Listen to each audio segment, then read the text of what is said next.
Mes chers compatriotes africains, moi, le capitaine Ibrahim Traoré, je nourris une ambition audacieuse, rendre le Burkina Faso fort et autonome grâce aux ânes. Cet humble animal mènera notre nation vers un avenir d'indépendance et de fierté. Voici l'histoire d'un dirigeant burkinabé dans ce pays d'Afrique de l'Ouest, qui a décidé d'emprunter une voie que personne n'attendait. Tandis que le reste du monde s'intéresse aux armes sophistiquées, à la technologie de pointe, au pétrole et à l'or, ce chef d'État a choisi tout autre chose, les ânes. Oui, vous avez bien entendu, les ânes. D'abord, cela peut prêter à sourire ou sembler absurde, mais ce projet s'avère ingénieux, puissant et pourrait bouleverser le continent africain à jamais. Cette idée étonne les grandes puissances comme les États-Unis, la Chine et d'autres encore. Elle pousse de nombreux Africains à s'interroger sur leur avenir. Découvrons ensemble cette initiative remarquable et voyons pourquoi les ânes pourraient devenir le secret d'une Afrique plus forte et plus libre. À l'origine de ce plan hors du commun se trouve le capitaine Ibrahim Traoré, président du Burkina Faso. Contrairement à d'autres responsables qui cherchent à imiter les pays puissants ou à investir des fortunes dans des avions de combat ou des machines coûteuses, le capitaine Traoré suit un autre chemin. C'est un militaire qui connaît chaque recoin de son pays. Il a traversé les villages poussiéreux du Burkina Faso, discuté avec les agriculteurs et observé le quotidien de la population. Il saisit les difficultés de la nation, les conflits, la pauvreté, la dépendance envers l'étranger pour le carburant ou la nourriture. Mais le capitaine Traoré refuse de voir le Burkina Faso continuer à quémander l'aide des autres. Il souhaite une nation debout et il mise sur les ânes pour y parvenir.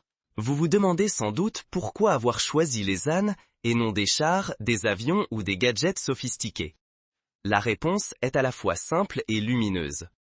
Comme bien d'autres pays africains, le Burkina Faso doit affronter de grands défis. Les guerres peuvent réduire en ruine routes et ponts. Les sanctions internationales peuvent priver le pays de carburant ou de marchandises. Des ennemis peuvent fermer les frontières, rendant le transport de biens et de personnes presque impossible. Dans de telles circonstances, la technologie moderne, camions ou avions, se montre souvent défaillante. Ces véhicules exigent du carburant, des pièces détachées et des techniciens spécialisés, tout ce qui fait défaut lors des crises. En revanche, les ânes n'ont besoin ni de carburant, ni de pièces coûteuses, ni de mécaniciens venus de loin. Ils portent de lourdes charges, que ce soit des sacs de nourriture ou de l'eau, sur de longues distances. Ils peuvent traverser la boue, le sable ou les montagnes, là où les camions s'enlisent. Ils survivent avec très peu de ressources, même lorsque tout manque. En temps de guerre ou face à une urgence, quand tout s'arrête, les ânes continuent d'avancer. Voilà pourquoi ils représentent un atout inestimable pour le Burkina Faso, un pays qui aspire à la force et à l'indépendance. Le plan du capitaine Traoré ne se limite pas à quelques animaux. C'est une initiative colossale, l'une des plus vastes au monde.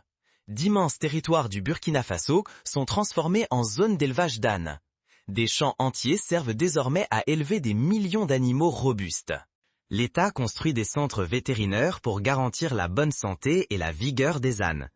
On y forme également des agriculteurs et des jeunes travailleurs afin qu'ils apprennent à élever et à reproduire ces animaux avec efficacité. L'objectif est d'avoir un nombre si impressionnant d'ânes qu'ils puissent soutenir l'agriculture, le transport, voire la défense nationale. Ce projet n'a rien de modeste. C'est un effort coordonné, destiné à transformer le mode de fonctionnement du pays. Imaginez des régions entières remplies d'ânes vigoureux, prêts à transporter des marchandises, à seconder les cultivateurs ou à appuyer les soldats. Ce plan attire l'attention du monde entier. Mais cette initiative ne se résume pas à l'agriculture ou au déplacement de biens. Pour le Burkina Faso, l'âne devient une arme, certes singulière, mais redoutable. Grâce à eux, le pays conserve son indépendance. Si, en temps de guerre, l'ennemi coupe l'approvisionnement en carburant ou bloque les routes, les camions et les avions restent immobiles. Les ânes, eux, n'ont besoin de rien de tout cela. Ils peuvent transporter de la nourriture, des médicaments, voire des armes, jusqu'aux endroits les plus isolés. Ils aident les soldats à acheminer des vivres ou à évacuer des civils en danger. Cela confère une force nouvelle au Burkina Faso, car le pays ne dépend plus d'éléments que d'autres nations pourraient contrôler. Les puissances étrangères, qu'elles viennent d'Occident ou d'ailleurs, se trouvent démunies face à cette stratégie. Impossible pour elles d'imposer des sanctions sur les ânes, puisque ces animaux n'ont nul besoin de pièces détachées venues d'ailleurs, ni de carburant importé. Bombarder des ânes serait perçu comme une cruauté impardonnable aux yeux du monde entier. Ces bêtes naissent sur la terre africaine, élevées par des mains africaines, grâce à des ressources locales. Voilà pourquoi les ânes deviennent un symbole puissant d'indépendance, difficile à soumettre par des intérêts extérieurs. Ce projet transforme aussi la vie quotidienne de nombreuses familles au Burkina Faso. Élever de millions d'ânes signifie créer des milliers d'emplois. Les paysans s'occupent de l'élevage et des soins aux animaux. De nouveaux vétérinaires sont formés pour garantir la santé des troupeaux. Les forgerons fabriquent des charrettes, des selles et des harnais pour transporter toutes sortes de charges. Autant de métiers qui n'existaient pas auparavant, permettant à la population de gagner leur vie et de soutenir leurs proches. Les jeunes, autrefois tentés par l'exode vers les villes, retournent désormais dans leur village. Ils découvrent un avenir possible grâce à cette initiative autour de l'âne. Les communautés entières se renforcent à mesure que les débouchés se multiplient. Dans les écoles et les centres de formation, l'on apprend à élever les ânes ou à concevoir de meilleurs équipements pour eux. Ici, il ne s'agit pas seulement d'animaux, mais bien de bâtir une économie solide pour le Burkina Faso. Déjà, l'âne tient une place centrale dans le monde rural burkinabé. Les agriculteurs l'utilisent pour transporter des récoltes, de l'eau ou des outils. Avec cette nouvelle impulsion, son rôle deviendra encore plus essentiel. Là où jadis les villages devaient attendre les camions pour recevoir vivres ou fournitures, ils peuvent désormais compter sur les ânes. Peu coûteux à nourrir, simples à utiliser, ils ne nécessitent ni carburant onéreux, ni réparation complexe, ce qui les rend idéaux pour les régions pauvres ou isolées. Grâce à ce projet, les paysans peuvent aussi augmenter leur production agricole. Les ânes servent à porter semences, engrais et récoltes, accélérant le travail et facilitant les récoltes. Ainsi, la population du Burkina Faso dispose de plus de nourriture, réduisant la dépendance vis-à-vis d'importations onéreuses venues de l'étranger. C'est un véritable pas vers l'autosuffisance afin que le pays puisse nourrir ses habitants sans recourir aux ressources extérieures. Mais le projet ne vise pas seulement à soutenir le Burkina Faso, il ouvre aussi la voie à des opportunités commerciales. Dans d'autres régions du monde, en particulier en Asie, les ânes sont recherchés pour leur peau, utilisée dans la fabrication de médicaments ou de cosmétiques. Ces peaux valent une fortune, parfois plus que l'argent. Le capitaine Traoré l'a bien compris, et il veille à ce que le pays en tire profit, tout en restant prudent. Il ne veut pas céder tous les ânes ou leur peau à l'étranger pour un gain rapide. Sa priorité reste d'utiliser les ânes pour le développement local, en s'assurant que tout commerce extérieur profite d'abord aux Africains et non aux entreprises étrangères. C'est une stratégie avisée qui protège les ressources du Burkina Faso et garantit sa souveraineté. L'ampleur de ce projet dépasse même les frontières nationales. D'autres pays d'Afrique de l'Ouest, tels que le Mali, le Niger ou le Tchad, commencent à s'y intéresser. Leurs dirigeants ont fait le déplacement pour observer l'initiative burkinabé. Ils entrevoient le potentiel des ânes pour l'agriculture, le transport et l'émancipation de leur propre peuple. On évoque déjà la création d'un vaste réseau ouest-africain, un système où les ânes achemineraient les marchandises de pays en pays sans avoir besoin de carburant coûteux ni de navires venus d'ailleurs. Imaginez des denrées, des vêtements ou des outils circulant d'un État africain à l'autre sur le dos des ânes. Ce réseau offrirait des routes commerciales économiques, fiables et affranchies de toute domination extérieure. Le Mali, le Tandja ou le Tchad pourraient ainsi être reliés à la Guinée, favorisant la coopération africaine. Ce maillage renforcerait l'Afrique en réduisant sa dépendance vis-à-vis du reste du monde. Devant cette évolution, les grandes puissances mondiales frémissent. Les États-Unis, l'Europe et la Chine observent la situation de très près. Pourquoi cela les inquiète-t-il? Parce qu'ils sont incapables d'en prendre le contrôle. Ils ont l'habitude d'imposer leur mainmise sur l'Afrique à travers le pétrole, les prêts ou bien les sanctions. Mais les ânes, eux, leur échappent totalement. Impossible d'interdire un animal élevé par les habitants eux-mêmes en puisant dans les ressources locales. Voilà pourquoi la stratégie du capitaine Traoré menace directement leur domination. Certains en Occident jugeront sans doute cette initiative archaïque ou dépassée. Ils iront jusqu'à se moquer à l'idée de remplacer camions ou avions par des ânes, mais ils passent à côté de l'essentiel. Lorsque les armées occidentales déploient mulets ou chameaux en Afghanistan ou au Moyen-Orient, on parle alors de choix ingénieux, d'adaptation. Pourtant, si un dirigeant africain opte pour la même solution, cela devient, selon eux, risible. Cette attitude illustre un double standard flagrant. La proposition du capitaine Traoré n'a rien de rétrograde. Au contraire, c'est une idée lumineuse qui exploite les atouts propres à l'Afrique pour relever ses défis. Le capitaine ne fait pas qu'élever des ânes, il érige un véritable bouclier pour le continent, un rempart vivant, impossible à neutraliser par des sanctions ou des bombes. Ce rempart protège l'économie du Burkina Faso, sa population et son autonomie. Il pourrait même servir d'exemple à d'autres nations africaines. En unissant leurs forces, des pays comme le Mali, le Niger ou la Guinée pourraient mettre en place leur propre réseau d'ânes, forgeant ainsi une Afrique plus forte, plus solidaire. Ce projet véhicule aussi un message fort vers l'extérieur. L'Afrique n'est ni faible ni impuissante.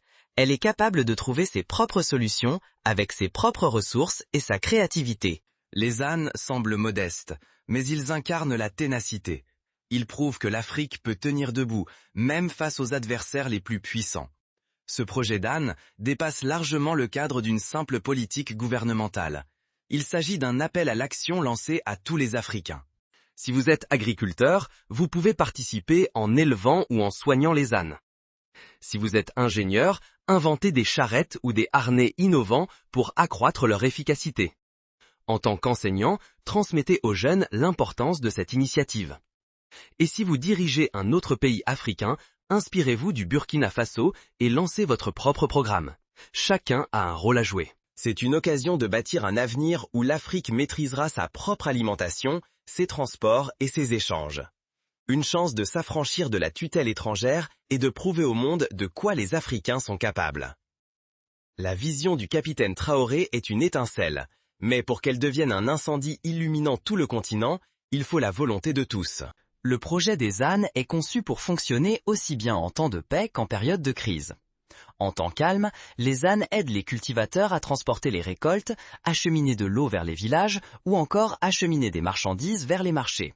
Ils facilitent ainsi la vie quotidienne dans les campagnes où les routes sont mauvaises et le carburant hors de prix. En période de conflit, leur importance grandit encore. Les ânes peuvent livrer du matériel médical aux hôpitaux, de la nourriture aux populations affamées ou des équipements aux soldats. Ils traversent des régions inaccessibles aux camions ou aux avions, devenant ainsi une arme discrète au service de la défense du Burkina Faso. Cette polyvalence donne à la stratégie toute sa puissance. Les ânes rendent service chaque jour, tout en restant disponibles pour les situations d'urgence. Ils offrent au pays la capacité de continuer à avancer, quoi qu'il advienne. Voilà un avantage que les puissances étrangères ne pourront jamais confisquer, quelle que soit leur tentative. L'histoire montre que les solutions les plus simples peuvent provoquer de profondes mutations. Jadis, chevaux, mulets et chameaux furent essentiels dans le commerce et la guerre, contribuant à l'essor des empires. Le capitaine Traoré ressuscite ce principe, mais l'adapte à notre époque. Il utilise les ânes pour combattre la dépendance au carburant ou à la technologie étrangère. Cela démontre que parfois, le progrès jaillit d'un regard neuf sur le passé, adapté au présent. D'autres nations ont déjà emprunté ce chemin. En Afghanistan, les armées occidentales s'appuyaient sur des mulets pour franchir les montagnes. Au Moyen-Orient, les chameaux servaient à transporter des marchandises à travers les déserts. On saluait ces choix comme des stratégies brillantes, jamais comme des archaïsmes.